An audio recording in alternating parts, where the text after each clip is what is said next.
So this morning we're going to talk about barefoot versus traditional shoe. You know, you got your Vibram 5 fingers and you got a racing flat, a traditional sort of running shoe. I see a lot of people, and I run and train with some of the best runners in Australia, and I've never seen anyone using a Vibram who's running that fast in racing or training. I think the gift that these shoes have brought to the market is just getting more people more conscious about, foot strike and, training smarter versus just training harder. But what I see a lot of people doing is they're new runners, they don't have a history of running, and they get into these little barefoot shoes and they go and start cranking out the mileage and they get some full-on injuries, some shin splints or some fractured toes or, knee problems, back problems, because they're trying to run barefoot in a barefoot shoe, on concrete and tarmac.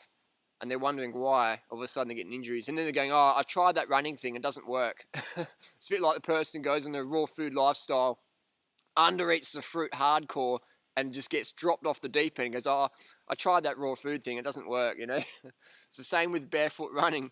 People get into running going barefoot and get some horrific injuries and go, oh, I tried that running thing, it doesn't work. All you did is you did it wrong, you didn't make it work for you. So am I a fan of the Vibrams? Definitely. This is my pair, I use these, but you'll never ever see me running fast in these unless you're going uphill.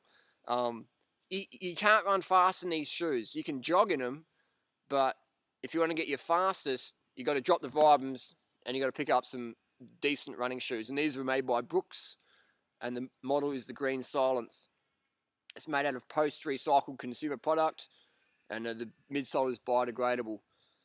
Also made in China with the Vibrams and with Nike and all the other shoes, as they are these days. So the Brooks Green Silence, if you want to run fast, get a pair of these. These are a very quick shoe. I've ran a 36:07 10K in them. I know Jeff Eggleston's ran a 2:14 marathon in them. So, you're not going to see anyone running fast in Vibrams. It's just, you can't, because you're getting so much impact on your legs. You'd literally have to be an Olympic marathoner to run fast barefoot, just like a Bebe Bilica did back in the 1960 Olympics when he won the gold medal barefoot. People go, well, what about him, Harley? Well, the next year, he brought his shoes along. And why did Bebe run barefoot? Because he forgot his shoes. His sponsor forgot the shoes to bring there. So, he just said, I'm just going to run anyway to show people how strong I am. So next year, he brought his shoes along. But Vibram has sort of capitalised and haven't really shared the full story. So given the chance, Bickler wore shoes. But, you're talking about an elite, world-class marathoner who at the time was the best in the world. And yeah, they're going to run, and they're going to be able to run a marathon barefoot, but they're going to risk injury and they're going to risk running a bit of a slower time. So today you'll never see any Olympic marathoner running barefoot on tarmac or concrete. On the beach, on the grass, that's okay. But if you're a new runner, you want to be running in proper shoes. Basically, just copy the techniques and training strategies and foot strike of the world's best runners. Look at the Kenyans on YouTube. Look at the Ethiopians. You know what I mean? They're running barefoot on dirt, yeah, but they're not running barefoot on tarmac and concrete.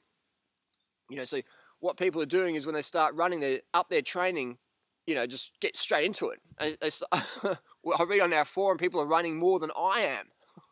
And I'm running 1:21 for half marathon, 36:07 for 10K. I've ran about 280 kilometers this year, and today's like 10th of May. So that's like 5 months of running. I've done 280 Ks. I see some people in our forum who are just cranking that in a month. In 1 month, they're doing 5 times as much training as I am. And then you ask them how they're going 2 months later and they're out, they're injured. So you're going to build up very slowly. Start with 1 jog a week. Start with walking, and then maybe throwing a few 200, 300 meter jogs. Don't go running off the bat. You'll just really injure yourself. The only people who can come in strong is people who've got a big history of running. You know what I mean? If you've got a big history, then yeah, you can, jump in. But you still got to jump in with discernment and with, training smarter versus training harder. It's not Rocky. Rocky was a movie. We're talking about, common sense these days. So I'm a big fan. The Brooks Green Silence. I've had a few pairs of these now, and a great shoe. I highly recommend them. So get a pair of these for your racing shoe, But for training, you want something a little bit more heavy duty than this. This is still too lightweight. This is still too barefoot for high mileage training. You want to have something with a bit more cushioning, maybe like a Brooks Glycerin. You know, just check out the Brooks range. It's a good shoe, and I like how the company is getting more green. You know, even Nike now. Nike's recycling more shoes than anybody on the planet of their Nike Reuse a Shoe program. So it's cool that his company is getting more green and a bit more conscious. So great, bit of a change in the old sweatshop days. So yeah, you got to give people a pat in the back for making positive differences and getting their act together.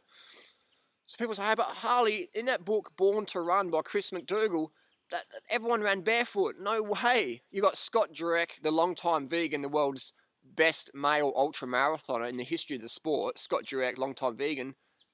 He's running in these, the Green Silence. He's running in his Brooks shoes. He doesn't run barefoot.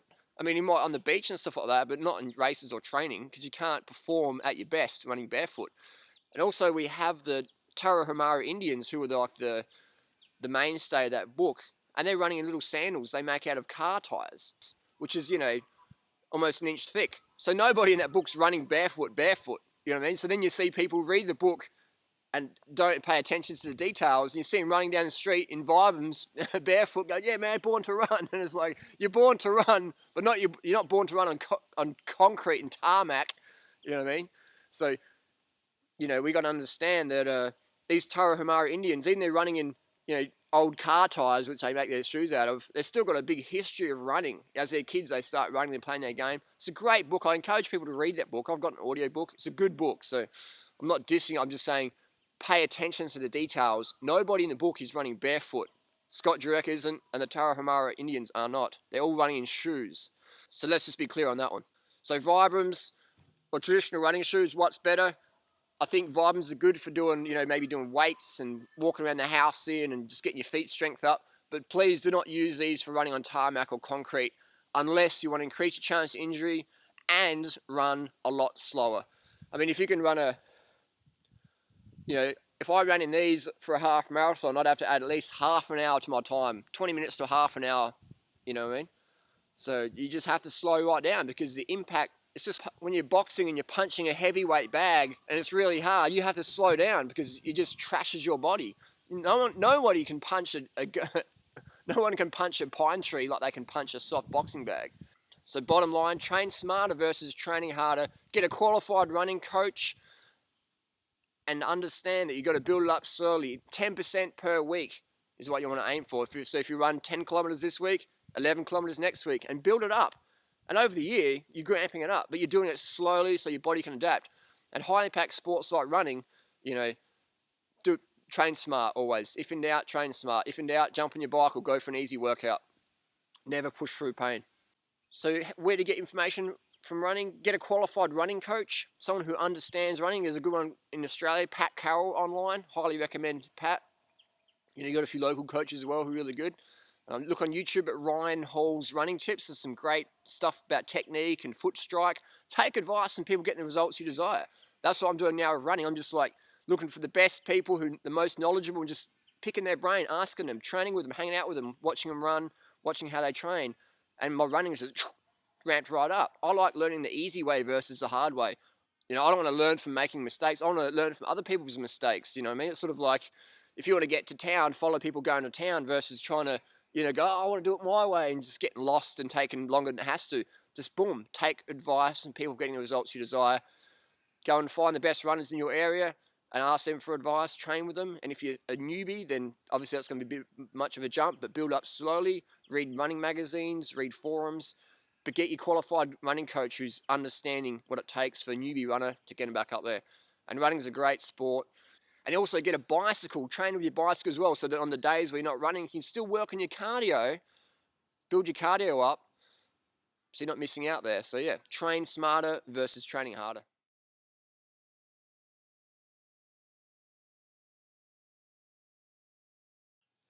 And lastly, another thing I found really so good for me is one of these things. It's called a Garmin.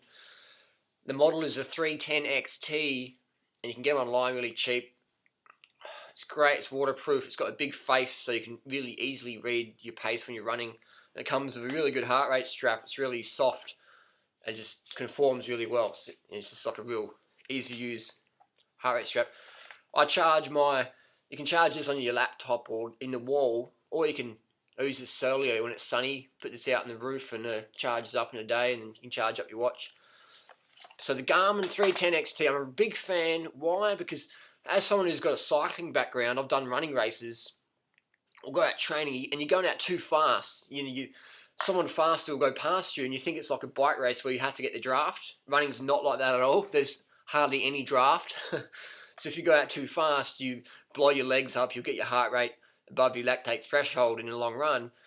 That's not going to be good for you. So by using a Garmin, you can pace yourself. You can learn what, say, if you're going minute per mile or minute per kilometre pace. So in Australia, we use minute per kilometre. So it's great. So you can have a set goal, a time that you know you can run a distance in, and then you can break it down as minutes per kilometre. Let's say you're doing a 35-minute 10K, you wouldn't be running at 3:30 pace every kilometre, and then you'll know you're on target. But if you go out at 3:10 pace, you're going out too fast, or if you go out at 4:20 pace, you're going out too slow. So these numbers might sound a bit confusing, but again, they're grade 2 mathematics. Grade 2 mathematics. So if you don't understand them, go back to grade 2 and get your grade 2 school teacher to teach these maths, because it's grade 2 maths. So simple strategies to make your running more effective. Because I know so many people who are fitter than me in running, but mentally they don't have the strategy, so they go way too fast and I'll pass them later on in the run. But they're fitter than me. They do much more training than I do, but I've got a better strategy. So it's about, I don't know, for me it's about training minimal, getting the maximum results, and that way you decrease your chance of injuries or burnout or whatever. Just smart training. That's what I'm into. Smart strategy. And the Garmin definitely, this is like revolutionised my whole running training. So it's great. You get to upload it on the maps and see where you've gone and your terrain and all these little funny things. So, it's a great watch. It's got a lot of features, but you only really need the basic ones like your heart rate and your distance and your pace per kilometre. So it's highly recommend them. Not cheap, but the benefits you'll get will far outweigh any initial outlays. So get one, definitely.